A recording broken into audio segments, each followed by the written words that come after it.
Everyone. तर आजपासून सुरू झाला आहे पवित्र श्रावण महिना. श्रावण म्हटलं की देवाची भक्ती, पूजापाठ आणि सणांची सुरुवात होते. श्रावणापासून सुरू झालेले हे सगळे सण दिवाळीपर्यंत अगदी लागोपाठ सुरू राहतात. आणि सगळ्यात महत्त्वाचं म्हणजे देवाची भांडी अगदी स्वच्छ आणि चकचकीत ठेवायची असते आपल्याला. पण घरातली बाकीची कामं सांभाळून देवाची भांडी घासायला खूप वेळ जातो, नाही का?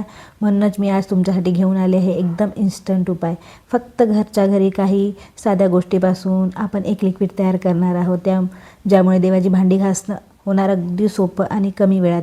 त्यासाठी तुम्हाला माझ्या व्हिडिओला सबस्क्राईब करून लाईक, शेअर आणि कमेंट नक्की करा.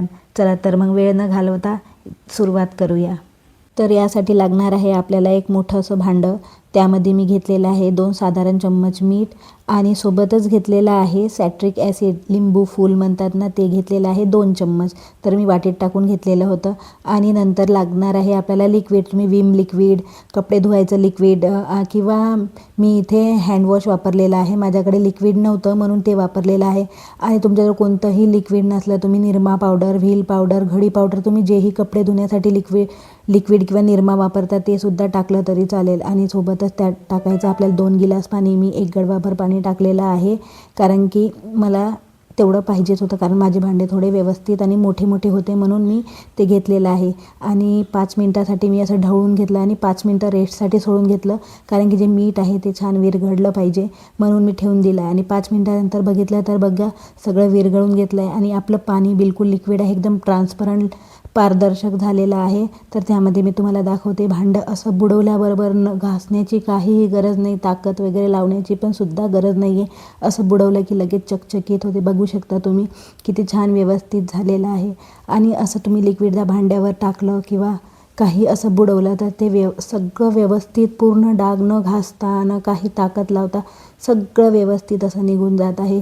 तुम्हाला माहीतच आहे आता श्रावणामध्ये आपल्याला खूपच म्हणजे दगदगीचं, साफसफाईचं, गौरी गणपती सगळे सण सुरू होतात, तर आपल्याला वेळ मिळत नाही आहे. आणि देवाची भांडे घासणं पण महत्त्वाचं आहे, कारण की त्याच्याशिवाय आपण देवपूजा व्यवस्थित दिसत नाही, आपलं मंदिर व्यवस्थित दिसत नाही. म्हणून आपल्याला ते सगळं म्हणजे छान दिसलं पाहिजे. आणि म्हणजे सकारात्मकता, जे पॉझिटिव्हिटी येते ते ह्या भांड्यामुळे, देवामुळे, त्याच्यामुळेच येत असते. म्हणून मी हे सगळं लिक्विड मी काल तयार केलेलं होतं आणि आज तुमच्यासोबत शेअर करत आहे. एकदम सोपी आहे आणि हाताला पण हार्मफुल नाही आहे, स्किनला पण काहीच त्याची म्हणजे त्रास होत नाही आहे. तुम्ही बघू शकता किती छान व्यवस्थित निघालं आहे. पाण्यात टाकल्याबरोबर पूर्ण अगदी निघून जातात. पण एक गोष्ट लक्षात ठेवा, तुम्ही इकडून लिक्विडमध्ये काढलं की लगेच तुम्हाला स्वच्छ आणि साध्या पाण्यात व्यवस्थित धुवून घेणं आहे. आणि धुतल्याबरोबर थोडंसं पाणी झरल्यावर कपड्याने, कॉटनच्या कपड्याने ते पुसून घेणं आहे, कारण की नंतर ते वाळलं की कधी होऊ शकतं की त्या पाण्याचे डाग वगैरे पडू शकतात. म्हणून मी हे सगळं असं बुडवून दाखवत आहे. चला तर मी तुम्हाला सगळे भांडे वगैरे घासून दाखवते.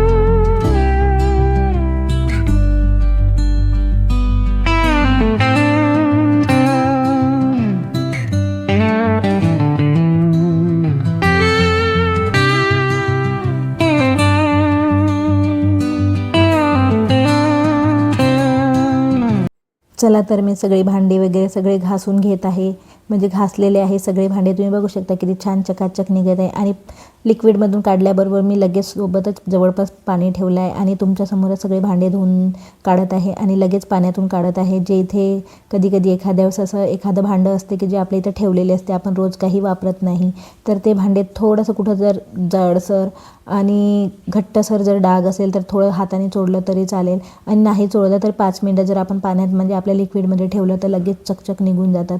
तर मी असे सगळं व्यवस्थित असं सगळं धुवून घेतलं आहे. लिक्विडमध्ये बुडवतच आहे, तुमच्यासमोरच दिसत आहे की मी घासतसुद्धा नाही आहे. मी फक्त पाण्यातून काढत आहे. जे लिक्विड आपण तयार केलेलं आहे त्या लिक्विडच फक्त पाण्यात टाकत आहे आणि लगेच त्या पाण्यातून म्हणजे साध्या पाण्यात टाकत आहे, म्हणजे ते वाळलेलं नाही गेलं पाहिजे आणि तिकडून पण काढताना आपल्याला सोपं गेलं पाहिजे.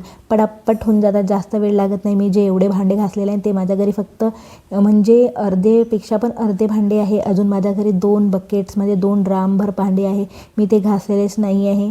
मी फक्त काल दीप अमावस्या होती म्हणून फक्त तेवढे पुरते दिवे वगैरे काढलेले होते. बाकी अजून भांडे आहेत माझ्या घरी. गौरी गणपती वगैरे असतात तर मला हे नेहमी असे भांडे घासावं लागतात आणि हे ठेवलेले भांडे असते. कधी कधी ठेवून ठेवून पण भांड्याला डाग लागत असते. म्हणून ते आज मी खूप दिवसानंतर काढले होते तर त्याला व्यवस्थित म्हणजे असं थोडं फार डाग लागलेले होते, म्हणून ते मी व्यवस्थित घासून घेत आहे. आणि अशी सोपी ट्रिक आहे ना. प्लीज तुम्हाला व्हिडिओ आवडल्यास लाईक शेअर आणि कमेंट जरूर नक्की करा. का तुम्हाला व्हिडिओ आवडला, काही त्याच्यापासून हार्मफुल वगैरे झालं तर मला प्लीज कमेंट करून नक्की सांगा. चला तर मी बघू शकता तुम्ही मी सगळे भांडे असे चकाचक घासून घेतले आहे. कसे दिसत आहे तुम्हाला माझे भांडे? हे भांडे फक्त तेवढेच आहे. मी अजून तुम्हाला एखाद्या व्हिडिओमध्ये खूप सारे माझे भांडे वगैरे दाखवतील. हे दिवे वगैरे आहे आणि हे घासून घेतले. आणि हे जे लिक्विड आहे ना, हे फेकून न देताना आपल्याकडे बिस्लरी किंवा एखादी खाली कोणतीही बॉटल वगैरे असली खाली वगैरे जे वेस्ट पडलेली आहे त्या वेस्ट बॉटलमध्ये ते लिक्विड भरून घ्यायचं आहे.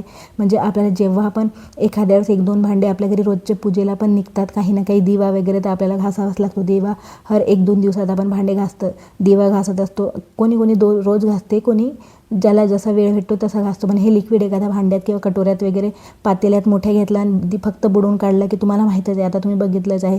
तर तसं केलं आणि पटकन होतं. हे लिक्विड फेकून देण्याची काही गरज नाही आहे. हे लिक्विड आपल्याला पुन्हा पुन्हा उपयोगी येणार आहे. चला तर बघू शकता मी असे बॉटलमध्ये भरून घेतलेलं आहे आणि एवढ्या लिक्विडमध्ये माझे एवढे सारे भांडे घासून झाले आहे. मी अजून यानंतर पण अजून खूप भांडे घासणार आहे. चला तर बघा तुम्ही किती छान चकचक दिसत आहे माझे भांडे. कसे वाटले तुम्हाला माझे भांडे वगैरे? तर बघू शकता है ना.